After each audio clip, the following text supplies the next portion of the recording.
So we're gonna start off with our salmon. It's super simple. I've got 4 fillets here, and they're just on a sheet pan that I've lined with a little bit of parchment paper. Now this is gonna help with cleanup because I'm gonna put something a little bit sweet and sticky on top, and I don't want that sticking onto that pan. So that's doing its thing. I put a little bit of oil down as well. I'm just gonna season the salmon up with a little bit of salt, and then a little bit of pepper as well. Just a classic kind of situation. Now, this next trick is actually a little bit of a rendition of one of my favorite restaurants here in Toronto. It's called Union, it's on Ossington, and they do this dish where they make like polenta, and they put red pepper jelly on top of it and broil it. It sounds wild, but it's so good. That sweet, spicy deliciousness is absolutely amazing. And I thought, that sounds like it would go well on salmon. So I'm getting you to go into your fridge door, because I know you probably have a jar of red pepper jelly. And if you don't right now, holidays are around the corner. You're gonna have it soon.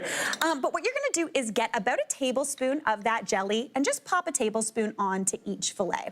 This is gonna act almost like a syrup or something like that. You know, sometimes you'll glaze your salmon in a little bit of maple syrup or honey or something like that. This gives you a little bit of spice, it gives you a little bit of sweetness, and it gives you that kind of tackiness, which is gonna be absolutely beautiful. So I'm just gonna spread that out, just into a kind of layer. Already this smells amazing.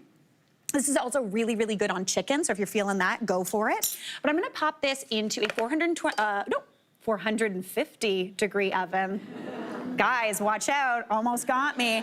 But we're gonna go into a 450 degree oven. These are pretty thin, so I'm gonna go in for maybe 10 minutes, just until it's cooked through. You could be up to 15 depending on the thickness of your fish. Obviously, if you're doing chicken, it would take a little bit longer. But now I wanna move on and really kind of highlight the pepper aspect of that red pepper jelly. So I've got 3 bell peppers here that I've just thinly sliced up. Anytime you are slicing a pepper, it is always going to be easier if you slice it from the inside out. So if you're trying to slice it from the skin down, it's gonna fight you. Always give it a flip. That's gonna make things a lot easier for you. And I've got a pan over here just over medium heat. I'm gonna go in with about 2 teaspoons of olive oil. Whatever sort of oil you're working with, go for it. Butter would be delicious as well. Then I'm gonna go in with all of these peppers. Now I'm using a mixture of yellow and red peppers, but anything you've got hanging around is an absolute dream. Season that up with a little bit of salt, a little bit of pepper, and then just give that a toss. Now you wanna cook this down for I'd say about maybe 6 to 8 minutes, just until those peppers get nice and jammy. They're gonna be absolutely beautiful. So while those start doing their thing, the peppers are gonna turn into kind of sort of like a salsa, but also kind of sort of like a salad. Super tasty, but we need to make a bit of a dressing to go on there. So I've got a big bowl here, and I'm gonna go in with another tablespoon of that red pepper jelly. So far, if you don't count that oil and salt and pepper, we have used, I believe, 3 ingredients. Feeling pretty good about that. Into there, I'm gonna go in with about a tablespoon of oil. Pop that right on in. Season that up with some salt and pepper as well. And then for a little bit of acidity, I'm just using lemon. If you wanted to, you could use a little apple cider vinegar. That would be beautiful, even like a rice wine vinegar. But I love a lemon because this handy ingredient is 2 ingredients.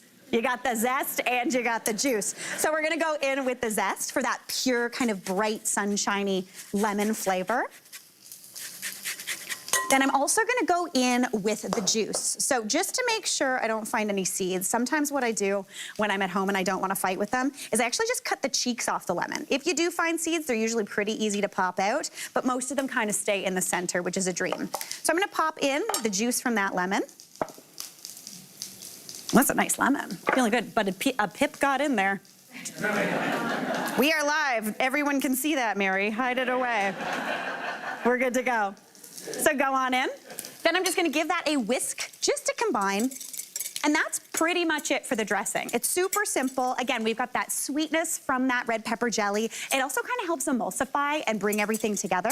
So now what I'm gonna do is I'm gonna grab those cooked down peppers. I've got some here that we made a little bit earlier. And I'm gonna pop those into that dressing. As they cook down, they get really nice and jammy and soft. So they're super, super tender, which is an absolute dream. So I'm gonna pop those peppers right on into that dressing. So far we're at how many ingredients? 4? Okay, here we go. This is where I'm gonna lose some people. If you wanna keep it to 5 ingredients, you have got options, my friend.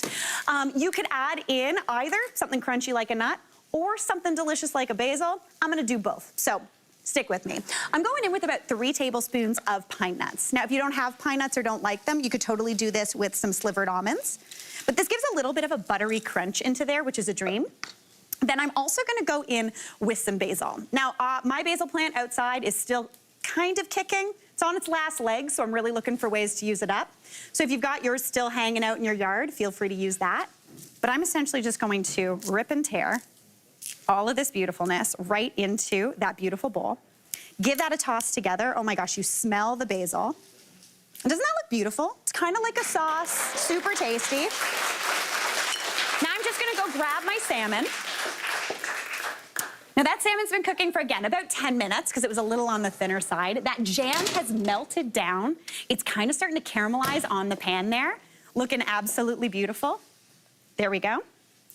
Serve that up, grab that piece of that salmon, pop it down onto your plate. Super nice, and then that beautiful salad, I just like to serve it right over top. And you are in for an absolute treat. Personally, I'm thrilled about this. Pop a little bit of rice or some bread on the side, and you have got a dinner for a king. Hey, Mary here. What did you think? Drop your comments below, and don't forget to like and subscribe for more of the good stuff.